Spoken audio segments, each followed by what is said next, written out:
Working men and women, and the next person I'm going to introduce is somebody, again, who I often said that I've known for a long period of time in the state senate, as governor of the state of New Hampshire, and as a U.S. senator. And I've been in many meetings with Senator Shaheen over the years, and I can tell you that she's passionate about what she believes. She'll argue with you when she thinks you're wrong, but she always does what's in the best interest of working men and women and the people of the state of New Hampshire. And so it's my honor, and I say that with all sincerity, it is my honor on behalf of this AFL-CIO to welcome our U.S. Senator, Senator Jeanne Shaheen. Thank you.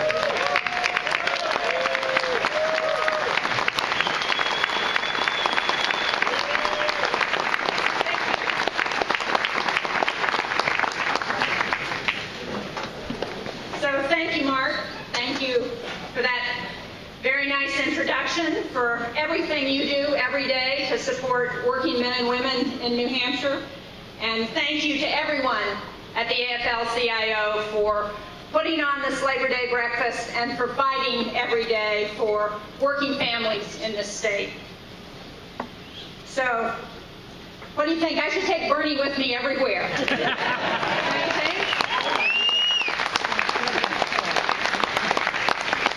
Now that's a warm-up speech. Thank you all very much for being here this morning. It's nice to be with you. Billy is with me this morning. We've got him out on the campaign trail wherever possible. And it's always nice to be here with Governor Hassan and Carol Shea Porter and Annie Custer and the women's ticket in New Hampshire. Yeah.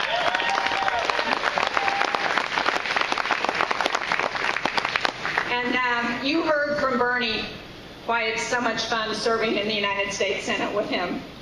And you know, thank you to Bernie, not only for standing up for working men and women and for always holding the Democratic caucus in the Senate to a standard that says those concerns need to be considered when we're looking at legislation. And thank you for spearheading the reform of the Veterans Administration.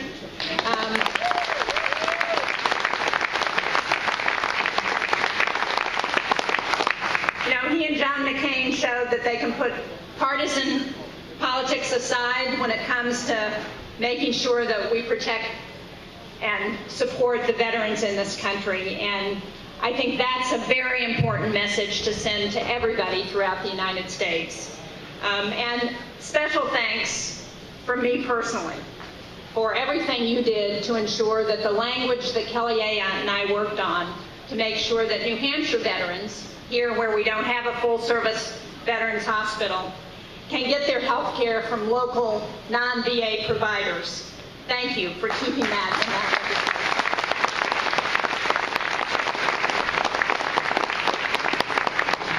legislation. Now, everyone here knows that more than 100 years ago, the men and women of organized labor set in motion a transformational series of changes. Changes that put an end to child sweatshops, that put an end to the 70-hour work week, that put in motion rights for workers across this country. And Bernie talked a lot about what happened and what's made a difference for working men and women. They built the middle class. And the middle class, as Bernie said so eloquently, is what has made this country strong. Now, last week, with Market Basket, we saw the power that workers can have when they stick together, and congratulations to Governor Hassan for all of your efforts to help get an agreement that protected those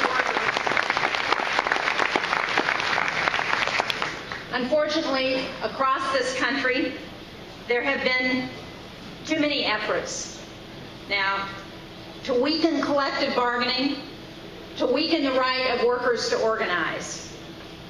But as Mark said, and as most of you know, as I did as a state senator, as I did as governor, and now as I'm doing in the United States Senate, I will always stand with workers, and I will fight for collective bargaining and for the right to organize.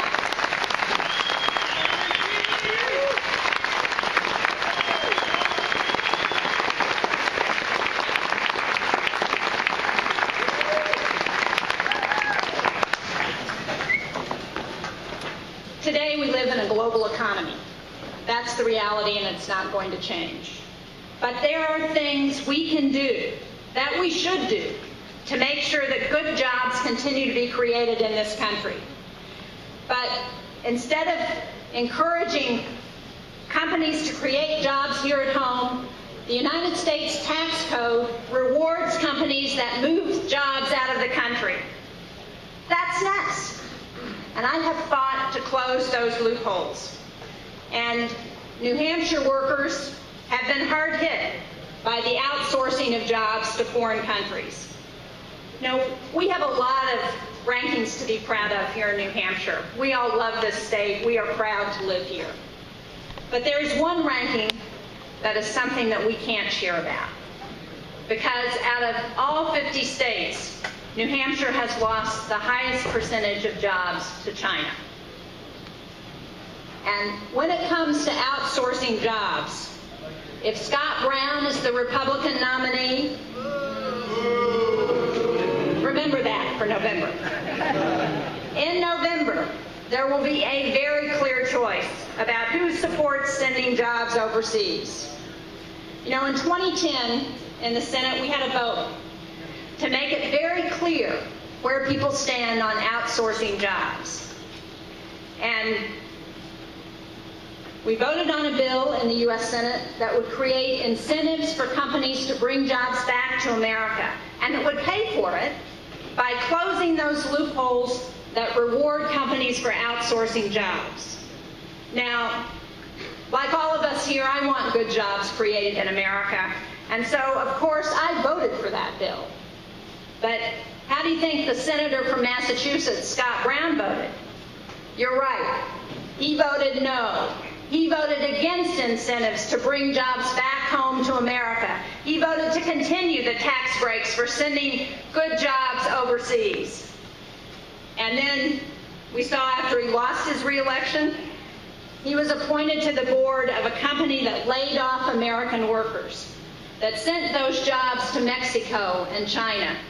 And just 2 days before announcing his run for the U.S. Senate here in New Hampshire, Scott Brown signed legal documents for the company that touted its use of outsourcing as a business strategy and stated it was using low-cost manufacturing bases such as China and Mexico.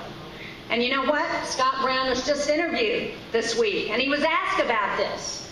And he said, oh no, that happened before I got on the board of that company. Well, either he didn't read those legal documents that he signed, or he's not being honest with the voters of New Hampshire. It's got to be one or the other.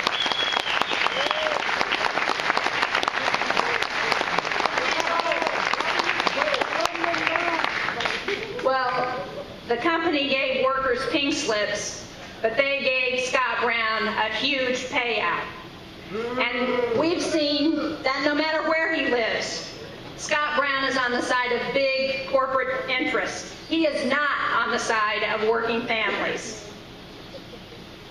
But we can compete in this global economy, and I've fought to get help to New Hampshire companies so that they can export their products and create jobs, because I want to sell New Hampshire products overseas. Scott Brown wants to send our jobs overseas. I want to invest in rebuilding our roads and bridges and create good jobs here in New Hampshire. Scott Brown wants to help pay for companies to build plants overseas. I want a tax code that encourages companies to bring jobs back to the United States.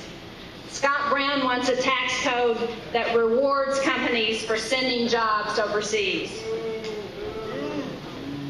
This November could not be more important. You heard Bernie give all of the choices we've got in these upcoming elections. This is a critical moment for our families, for our state, and for our country. We need leaders who understand that working families are the backbone of this country. Send me back to the Senate and I will keep fighting for working families.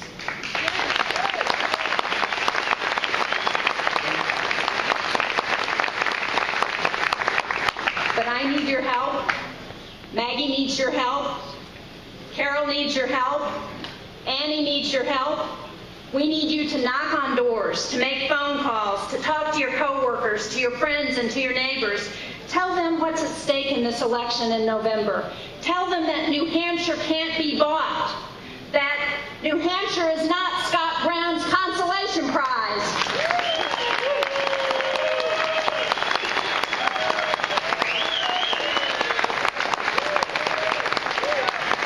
You know how to organize, and when we organize, we win and working families win. So thank